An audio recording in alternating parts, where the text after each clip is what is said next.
क्या आगे आने वाले एसएससी और रेलवे में रीजनिंग का महत्व क्या है। सबसे पहले हम रीजनिंग के पॉइंट ऑफ व्यू से उठा लेते हैं। ये एक ऐसा सब्जेक्ट है, ये सबसे बेहतरीन सब्जेक्ट है, इसलिए नहीं कि मैं पढ़ाता हूं, बल्कि इसलिए सबसे कम समय में तैयार हो जाता है और सबसे कम समय में एग्जामिनेशन हॉल में भी पूरे के पूरे नंबर दिलाता है। रीजनिंग में आपके प्री में आएंगे 50 में से 50 और मेंस में आएंगे 90 में से 90। एक बार सारे बच्चे कमेंट करके बताओ कि रीजनिंग में 90 में से 90 किसके आएंगे। जो चाहता 90 आउट ऑफ 90 वो लिख दे 90 आउट ऑफ 90, 90 में से 90। तो एसएससी और रेलवे के सारे एग्जाम की अगर मैं बात करूं तो एसएससी सीजीएल प्री में रीजनिंग जो है 25 क्वेश्चंस आते हैं, मैथ्स के भी, इंग्लिश के भी, जीएस के भी। मेंस में 30 क्वेश्चन आते हैं, 30 30 25 और 45। उसी प्रकार सीएचएसएल में प्री में 25 25 25 और मेंस में 30 30 30 और 20 और ये इंग्लिश 40 नंबर की आती है। यानी कि रीजनिंग का वेटेज जो है वो बाकी सब्जेक्ट जितना ही है अगर मैं इंग्लिश को कंपेयर ना करूं तो।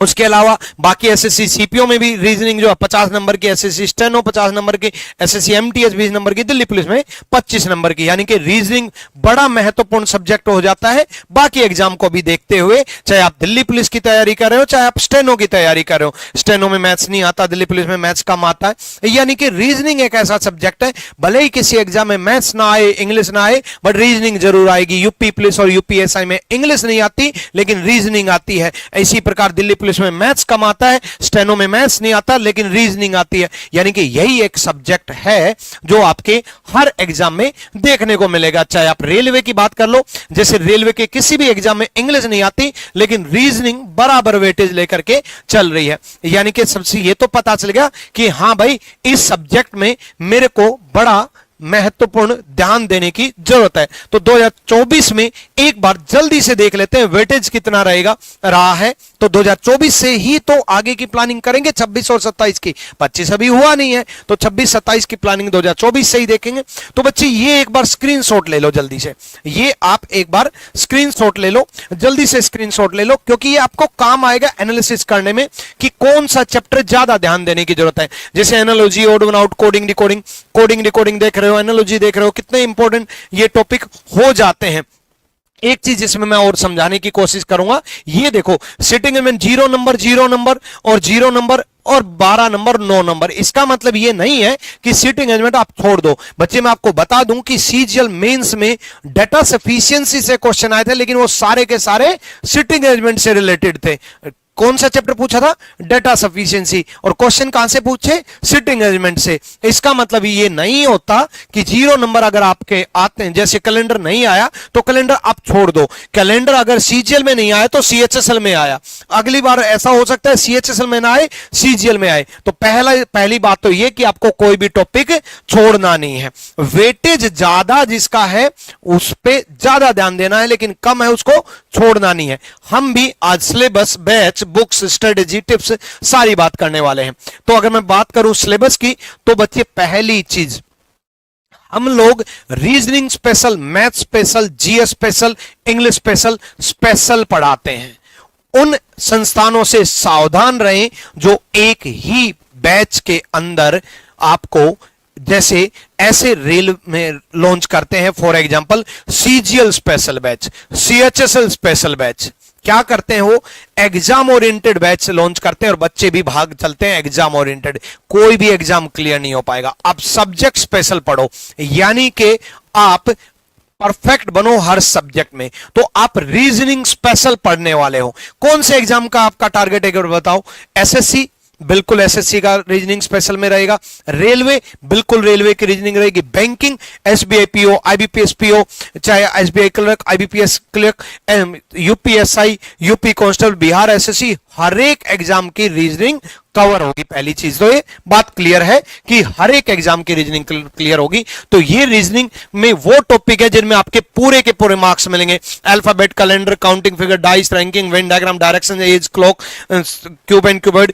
एक बात मैं बता दूं, इसका एक बार स्क्रीनशॉट लेकर के रख लो और मैं दावा और वादे के साथ कह रहा हूं कि आप बेशक प्रैक्टिस मत करना, बेशक इन टॉपिक में प्रैक्टिस मत करना।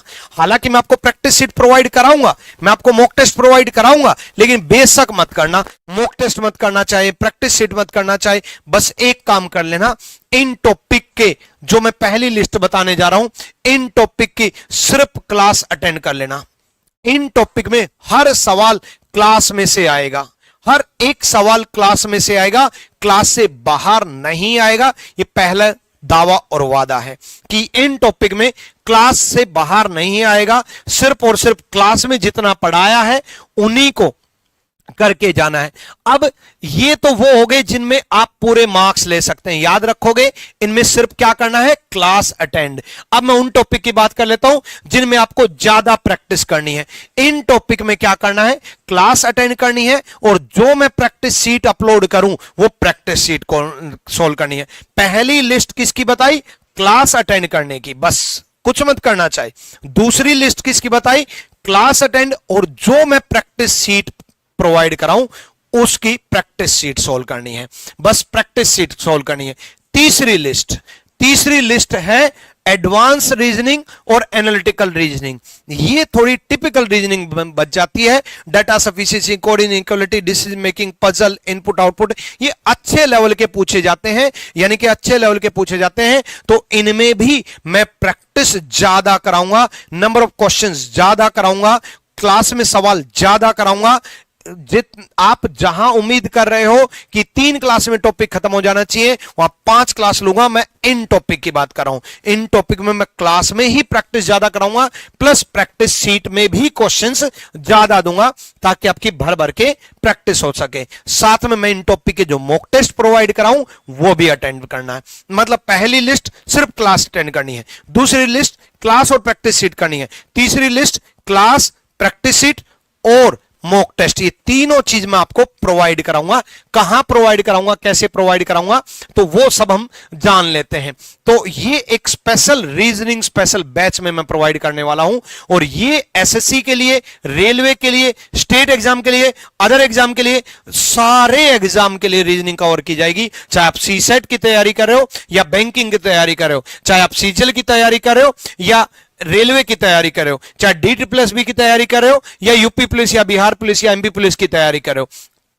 ये जो बैच स्टार्ट होने वाला है, नए बैच का इंतजार था जो खत्म हुआ। नया बैच 7 जुलाई से स्टार्ट होने वाला है ये, यानी कि 7 जुलाई आज अनाउंसमेंट है, लेकिन आज से ये अनाउंसमेंट है। बैच की जो क्लासेज हैं वो आपकी कल से शुरू होंगी, बैच की जो क्लासेज हैं वो कल से शुरू होंगी। डेमो क्लास आपको मिलेगी free of cost. Free of cost मिलेगा कहां पर, आरजी विक्रमजीत एप्लीकेशन। तो एप्लीकेशन डाउनलोड कर लीजिएगा बच्चे, आरजी विक्रमजीत। इस कोर्स में आपको सारी चीजें जो लिखी हैं वो सारी चीजें मिलने वाली हैं। देखो आप YouTube पे भी पढ़ रहे हो, लेकिन मुझे मालूम है हम YouTube पे भी बेहतरीन से बेहतरीन कंटेंट प्रोवाइड करने की कोशिश कर रहे हैं, लेकिन बैच में देखो क्लासेस तो मिलेंगी, साथ में आपको प्रैक्टिस सीट मिलेगी हर चैप्टर की, चैप्टर वाइज, साथ में आपको क्लासरूम सीट मिलेगी हर चैप्टर की, चैप्टर वाइज, साथ में आपको चैप्टर वाइज भी मॉक मिलेंगे, कंबाइन मॉक में मिलेंगे, यानी कि मॉक टेस्ट भी आपको मिलने वाले हैं। प्री के भी मिलेंगे, मेंस के भी मिलेंगे, अदर एग्जाम के मिलेंगे, और डाउट सेशन भी मिलने वाला है। इतनी सारी चीजें एक्स्ट्रा प्रोवाइड की जाएंगी, और मात्र 999 फीस में। लेकिन मैं फीस का आपको समाधान कर देता हूं। फीस का समाधान क्या है कि कम फीस में अगर आप ज्वाइन करना चाहते हो तो रीजनिंग स्पेशल लेकर के नहीं, कॉम्बो स्पेशल आप ज्वाइन कर लेना। तो ये जो आज अनाउंसमेंट है, तो इसलिए आज की डेट डाल दी।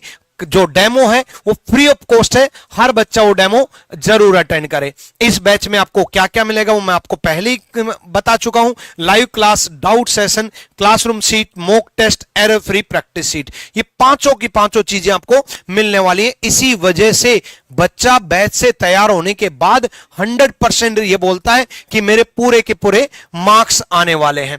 ठीक है, क्योंकि किसी को लाइव क्लास चाहिए तो किसी को डाउट सेशन चाहिए, किसी को क्लास नोट्स चाहिए तो किसी को प्रिंटेबल पीडीएफ चाहिए, किसी को अपडेटेड प्रैक्टिस सीट चाहिए तो किसी को चैप्टर वाइज मॉक टेस्ट चाहिए, किसी को सेक्शन प्री के मॉक चाहिए तो जो अच्छा बच्चा वो सेक्शन मेंस के मॉक टेस्ट चाहिए, और किसी को ये सारी चीजें चाहिए। तो 2026, 27, 28, मैं 25 क्यों नहीं बोल रहा, ये लाइव बैच है बच्चे, लाइव बैच है। तो ऑब्वियसली 25 वाले बच्चे अगर ज्वाइन करना चाहते हैं तो रिकॉर्डेड बैच ज्वाइन करें, वीओडी ज्वाइन करें, क्योंकि समय कम है 25 के लिए। इसलिए मैं ये 26 पे जोर दे रहा हूं कि लाइव बैच है तो 2026 के लिए बैच है, क्योंकि लाइव बैच पूरा करने में टाइम लगता है। 26 से बहुत पहले ही हो जाएगा, मात्र 5 से 6 महीने में आपका कंप्लीट हो जाएगा, लेकिन इतना टाइम है भी नहीं। हाँ, मेंस के लिए अगर आप तैयारी कर रहे हो, मेंस के लिए 25 के मेंस वाले बच्चे भी इस बैच को ज्वाइन कर सकते हैं, क्योंकि इसमें प्री प्लस मेंस दोनों कवर करवाए जाएंगे।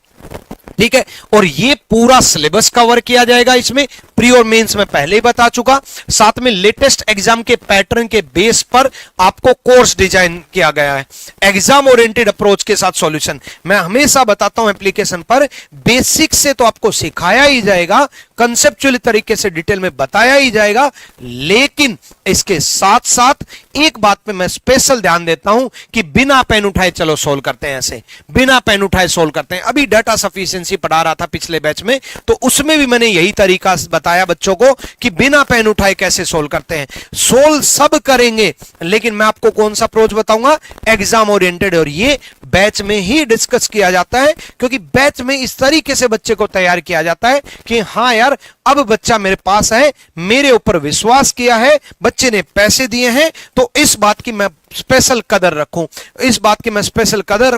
कि बच्चे का बैच लेने के बाद बच्चे को बिल्कुल जीरो से उठाऊं और बहुत हाई लेवल तक लेके जाऊं, ताकि बच्चा कोई भी एग्जाम दे, किसी भी एग्जाम की रीजनिंग करे, वो अच्छे से तैयारी कर सके। एग्जाम ओरिएंटेड अप्रोच के साथ डिटेल्ड एक्सप्लेनेशन मिलेगी आपको सीट में भी और क्लास नोट्स में भी। ये आपको रीजनिंग सिखाएगा नहीं, बल्कि रीजनिंग का टीचर बनाएगा, क्योंकि मोर देन 100 स्टूडेंट मेरे आज टीचर बैठे हैं, चाहे वो पटना में हो, चाहे इलाहाबाद में हो, चाहे जयपुर में हो, चाहे आपका मेरठ में हो, चाहे आपका रोहतक में हो, चाहे सोनीपत में हो। बहुत सारे इंस्टीट्यूट ऑनलाइन प्लस ऑनलाइन, जहां पर आज मेरे स्टूडेंट टीचर बन चुके हैं, और मेरे को बड़ी खुशी महसूस होती है कि भले ही वो रीजनिंग सब्जेक्ट पढ़ा रहे हो, एटलीस्ट उनके स्टूडेंट के पास मेरे कंसेप्ट तो जा रहे हैं, मेरे थ्रू नहीं जा रहे तो उनके थ्रू जा रहे हैं। इसलिए मैं हमेशा इस बात का ख्याल रखता हूं कि मैं बच्चे को इस तरीके से सिखाऊं कि उसको मास्टर बनाऊं।